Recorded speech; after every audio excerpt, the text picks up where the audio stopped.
চট্টগ্রামের OSSS ফাউন্ডেশনের উদ্যোগে দ্রোণাচার্য পুরস্কার বিজয়ী ও ইংলিশ চ্যানেল বিজয়ীকে সংবর্ধনা প্রদান অনুষ্ঠান অনুষ্ঠিত হলো শনিবার কলকাতা স্পোর্টস জার্নালিস্ট ক্লাবে। OSSS ফাউন্ডেশন দ্বারা আয়োজিত সংবর্ধনা প্রদান অনুষ্ঠানে দ্রোণাচার্য পুরস্কার বিজয়ী সাঁতারু ডক্টর তপন কুমার পানিগ্রাহীকে লাইফ টাইম অ্যাচিভমেন্ট অ্যাওয়ার্ডে সম্মানিত করা হয়। এর পাশাপাশি ইংলিশ চ্যানেল বিজয়ী রিলে রবীন বলদেব মহাশয়কেও সম্মানিত করা হলো। এই দুই বাংলার গৌরবকে সম্মানিত করেন OSSS ফাউন্ডেশনের ডিরেক্টর উত্তম চক্রবর্তী। বাংলায় ভালো সাঁতার প্রশিক্ষকের অভাব রয়েছে, ফলে ভালো সাঁতারু পাওয়া যাচ্ছে না, এমনটাই জানালেন দ্রোণাচার্য পুরস্কার বিজয়ী ডক্টর তপন কুমার পানিগ্রাহী, যিনি একজন বিখ্যাত সাঁতার প্রশিক্ষক। পশ্চিমবঙ্গ থেকে তিনি একমাত্র এই সম্মান পেয়েছেন। সাঁতারুদের প্রশিক্ষণে তার অবদানের জন্য পরিচিত। তিনি 2016 সালে এই পুরস্কার লাভ করেন এবং তার এই অর্জন তার শহর ও সেখানকার মানুষজনের জন্য উৎসর্গ করেন। মানুষ মানুষের জন্য, জীবন জীবনের জন্য, মূলত এই বার্তাকে পাথেয় করে এগিয়ে চলেছে OSSS ফাউন্ডেশন। চিকিৎসা ক্ষেত্রে প্রতিটি অসহায় মানুষের পাশে অসহায়তার মানবিক মুখ হয়ে দাঁড়ানো ভাবধারায় অঙ্গীকারবদ্ধ OSSS ফাউন্ডেশন।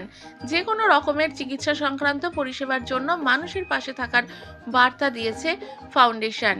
আগামী দিনেও তাদের এই পরিষেবা থাকবে। গ্রাম থেকে শহর, শহর থেকে জেলা, প্রতিটি প্রান্তের মানুষের পাশে থাকবে সংগঠনের সক্রিয় সদস্যরা। এমনকি এই দিন OSSS ফাউন্ডেশনের উদ্যোগে রোবাস্ট নামে একটি স্বাস্থ্য বিষয়ক কার্ডের শুভ সূচনা করলেন doctor Tapan Kumar Panigrahi, doctor professor Siddhartha Mukherjee প্রমুখ ব্যক্তিবর্গ। এই কার্ডের দ্বারা প্যাথোলজি ও ডায়াগনস্টিক্স ইনভেস্টিগেশনের ওপরেও 25% অবধি সাবসিডি দেওয়া হবে। ফাউন্ডেশনের ডিরেক্টর উত্তম চক্রবর্তীর অসহায় মানুষের প্রতি মানবিক ভাবনাকে সাধুবাদ জানালেন অনুষ্ঠানে উপস্থিত সকল বিশিষ্ট ব্যক্তিগণ।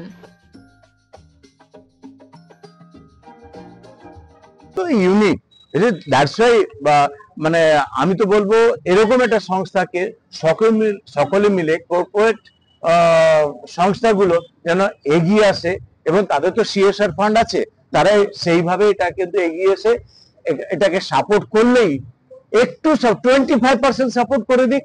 এই 25% সাপোর্টেই আমি বলছি, আমি তো পুরো ভারতবর্ষটা দেখেছি, এর চেহারাটা কি, এই 25% সাপোর্টেই Bengal will be on top in India at least. আমি আবেদন রাখতে পারি থ্রু দিস অর্গানাইজেশন। আমাদের যে ইয়াং কোচেরা আছে তারা যদি একটু ইকুইপড হয়ে যায়, তারা যদি আর একটু সিস্টেমেটিক্যালি ট্রেনিং করবার জন্য আইডিয়া একটা পেয়ে যায়, যারা সিনিয়র কোচ আছে তাদের কাছ থেকে আইডিয়া পেয়ে যায়, আমার মনে হয় এই যে আজকের দিনের এই প্রেজেন্ট জেনারেশন যেসব ছেলেমেয়েরা এখন কাজ করছে বা সুইমিং করছে, তারা স্টেট অ্যাওয়ার্ড মানে স্টেট লেভেলে পৌঁছেছে এবং ন্যাশনাল লেভেলে পৌঁছেছে, এবং কেউ ইন্টারন্যাশনালে পৌঁছবো করছে, তাদের একটা গ্রেট সাপোর্ট হবে। And government suppose to come up and to help little more. They are doing it, but it is not, I felt it is not sufficient. The corporators should come up, because swimming, athletics and gymnastics, swimming is one of the sports which they consider as a mother sports. Mother sports to be encouraged little more. So swimmers, it is not swimmers, those who are entering into the water, they are not in natural way they are doing. These unnatural movements they are doing. Everything they have to acquire. So those technicalities is a challenge. So is challenge overcome করে যখন তারা আর একটু এগিয়ে আসছে, তখন সেই সময়টা একটা সাপোর্টের দরকার। Support, technical support, financial support, দুটোই দরকার। আমাদের বেঙ্গলে যে ছেলেমেয়েরা প্রত্যন্ত এলাকাতে থাকে, তাদের কাছে ফাইন্যান্সিয়াল একটা বিরাট চ্যালেঞ্জ। ওইখানটা একটু যদি সাপোর্ট দেওয়া যায় থ্রু ক্লাব, থ্রু স্পোর্টস, যারা সুইমিং ক্লাব আছে যেসব ক্লাবগুলো, সেই ক্লাবগুলোকে ডাইরেক্ট যদি একটু হেল্প করা যায়, তারাই তো কাজ করছে এর পেছনে। আমি স্পেশালি সুইমিং এর কথা এই জন্য বলছি, যেসব স্কুলে সুইমিং পুল আছে আর যারা প্রাইভেট স্কুল আছে তাদের সুইমিং পুল নেই, তারা করুক। গভর্নমেন্টও একটা দুটো পুল বানাক। গ্রামে যদি একটা পুল দিয়ে দেওয়া হয়, আমার মনে হয় আজকে যদি পুল হয়, within 2 years time Bengal will dominate in India. আমরা মানুষের পাশে যে থাকি সেই কথাগুলো আপনাদেরকে আমরা মিটিং এ বললাম বা আমরা ওই সভাতেও বললাম। তার উপরেও একটা কথা বলি, স্যার এতক্ষণ যে কথাগুলো বলে গেলেন, সুইমিং এটা কিন্তু স্বাস্থ্যেরই আরেকটা পার্ট, ঠিক আছে?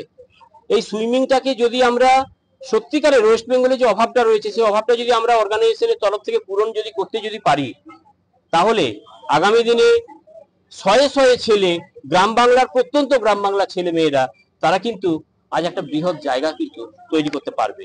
আমরা সেই উদ্দেশ্য নিয়ে আমরা স্যারের কাছে অনুরোধ জানিয়েছি। স্যার আমাদেরকে সব রকম সাপোর্ট করবেন বলেছেন, যাতে আমরা সেন্ট্রাল গভর্নমেন্ট থেকে হোক বা এফসিআরএ ফান্ড থেকে হোক বা সিএসআর ফান্ড থেকে হোক, আমরা সেই টাকা নিয়ে আমরা যাতে সেই স্পোর্টস ইউনিভার্সিটি তৈরি করতে পারি। স্পোর্টস ইউনিভার্সিটি মিনস শুধু যে সুইমিং তা তো না, সুইমিং বাদ দিয়েও আদার্স কিছু রয়েছে।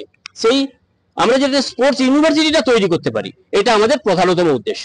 আর এটা আমরা যদি সব রকম ভাবে সাপোর্টটা যদি পাই, আমরা 1 বছরের মধ্যে আমরা এই কাজ শুরু করতে পারবো। আমরা কথা বলবো আমাদের অডিট এই কমপ্লিট হয়ে গেলেই আমরা তারপর গভর্নমেন্টের কাছে এটা নিয়ে অ্যাপ্লাই করব। এমনকি এইসব মানুষদের সান্নিধ্য যদি পাই, আমরা 100% এটা করতে পারবো। ডক্টর তপন কুমার পানিগ্রাহী দ্রোণাচার্য অ্যাওয়ার্ড পেয়েছেন উনি 2021 সালে। আর আমাদের সাঁতারু রবীন বলদে মহাশয়, উনি রিলেতে করেছিলেন ইংলিশ চ্যানেল অতিক্রম 2025 সালে, ওনাকেও আমরা সম্মানিত করলাম।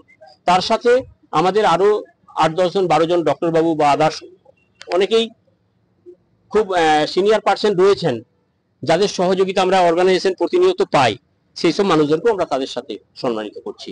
আর তার সাথে আপনাদের যে সহযোগিতা আমরা পেয়েছি, তার জন্য আপনাদেরকে সর্বশেষে আমরা অসংখ্য ধন্যবাদ জানাই। আমার নাম উত্তম চক্রবর্তী, ডাইরেক্টর অফ ওএসএসএস ফাউন্ডেশন।